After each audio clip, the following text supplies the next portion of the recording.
পিঠাগুড়িখিনি পূৰা ৰঙা কৰি ভাজি ল'ব। তাৰপাছত বনাবলৈ পানী ল'ব লাগিব 1 কাপ। তাৰপাছত মিঠৈ তাত দি দিব লাগিব। মিঠৈখিনি আপোনালোকে নিমখ দিব। তাৰ লগতে আৰু কিবা যদি দিব মন যায় দিব পাৰে, যেনেকৈ জালুক হওক, আদা হওক, তেনেকৈ দি দিব। তাৰপিছত সেই মিঠৈখিনি এনেদৰে বুৰণি উঠিব। বেছি জুই নিদিব, কম জুইত লাগি থাকিব। যেতিয়া মিঠৈটো এনেদৰে আঠা হোৱা যেন পাব, গম পাইছে যে এনেকুৱা আঠা হৈছে, তেতিয়া এই মিঠৈখিনি হৈ গৈছে।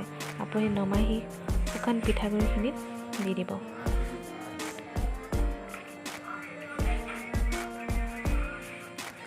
তেনেদৰে দি অলপ অলপকৈ সানি ল'ব। ইয়াত মোৰ ল'ৰাই সানি আছে, তেওঁহে যেন লাড়ুখিনি বনাব।